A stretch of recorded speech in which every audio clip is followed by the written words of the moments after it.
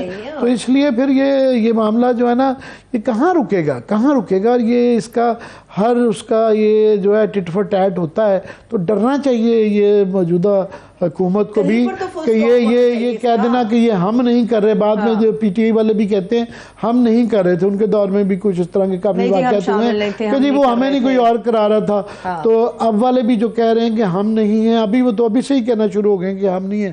کل جاوید لطیف صاحب press club میں آئے تھے, ارشد شریف کے ہم اس کو منسوب کیا گیا تھا تو عالمی دن جو ہے, تو اس پہ وہ فرما رہے تھے کہ جناب میں نے تو بلا لیا تھا کہ جناب آپ آئیں جواب دیں, تو وہ ابھی سے ہی کہنا شروع ہو گئے ہیں کہ یہ ہم نہیں ہیں. تو بھئی یہ پھر کون ہے؟ یہ بند ہونے جانا چاہیے سلسلہ, یا آپ گورنمنٹیں چھوڑ دیں کہ جو بھی آپ کے دور حکومت میں ہو رہا ہے, کوئی بھی کر رہا ہے, اس کی ذمہ داری لینی چاہیے, چاہے وہ پی ٹی آئی ہو, چاہے وہ نون لیگ ہو, چاہے پیپلز پارٹی ہو. یہ نہیں کہا جا سکتا کہ جناب یہ حکومت ہماری ہے, پکس ہم لے رہے ہیں, کروا کوئی اور رہا ہے. یہ کوئی طریقہ نہیں ہے. صحیح ہے. لاسٹ 2 منٹس ہے ابھی میرے پاس عامر صاحب, میں جاتے جاتے آپ کے سامنے یہ سوال رکھ رہی ہوں. عمران خان صاحب نے آج بھی جب وہ عدالت کے لیے نکلے, عدالت جانے سے پہلے انہوں نے جس شخصیت کا نام لیا, جس طرح سے وہ سپیچ کرتے ہیں بلاتے ہیں, اسی نام کو دہرا کے انہوں نے کہا کہ جی میری جان کو بھی ان سے خطرہ ہے اور مراد سعید کی جان کو بھی ان سے خطرہ ہے. اور جو الزامات ہیں مراد سعید صاحب پہ وہ بڑے مضحکہ خیز ہیں عامر صاحب. ان پہ غداری کا پرچہ, ان پہ یہ الزام ہے کہ جی سوات کے اندر یا کے پی کے اندر جو دہشت گردی واپس آئی اس میں مراد سعید صاحب کا نام ہے, حالانکہ وہ بیچارے احتجاج کرتے رہے کہ دہشت گرد واپس آ رہے ہیں, اور ہم اپنے پروگرام مقابل میں کئی بار اس پہ بات کر چکے تھے. تاریخ وہ سوات کے لوگوں کو پورا پتہ ہے کہ کس کے کہنے پہ یہ سارے مذاکرات ہوتے رہے. تو یہ مذاکرات تو یہ ابھی حال ہی میں بلاول بھٹو صاحب نے پارلیمنٹ میں کیا تھا, جب یہ ان کے ساتھ مذاکرات کیے جا رہے تھے ٹی ٹی پی کے ساتھ, کہ جناب یہ مذاکرات ہو رہے ہیں, ہمیں تو پتہ ہی نہیں ہے. یہ فارن آفس کی طرف سے آیا, یہ پارلیمنٹ کی طرف سے شور مچایا گیا. تو ان کے دور میں بھی ایسے ہی ہوتا رہا ہے. تو انہوں نے کوشش تو کی ہے, مگر یہ فیصلے کہیں اور ہوتے ہیں, سوال کسی اور کو ہوتا ہے, جواب کسی اور کو دینا پڑتا ہے. تو بعد میں ویسے تو بھی حال ہی میں آرمی چیف صاحب نے اس بات کا خبریں کے حوالے سے ذرائع کے حوالے سے اقرار کیا کہ ان سے بات چیت کرنا وہ غلط پالیسی تھی، اور اس کا بالکل چاہے کسی کے دور میں بھی ہوا کہ لوگ بات چیت کے بہانے نہیں ہیں، اور کلیئرلی خیبر پختونخوا میں خاص طور پہ اور سوات میں وہ سب سے مثبت بات یہ ہے کہ لوگ کھڑے ہو گئے ہیں، وہ کہہ رہے ہیں کہ کوئی بات چیت کر لے، کوئی کچھ لے، وہ لاؤ دوبارہ وہ اس دور کو دہرانا نہیں چاہتے، نہ ہی ہونے دیں گے۔ بہت شکریہ، تھینکس سو مچ عامر صاحب، دیکھنے والوں کو بھی شکریہ، مجھے اجازت دیجیے، اپنا خیال رکھیے، خدا حافظ۔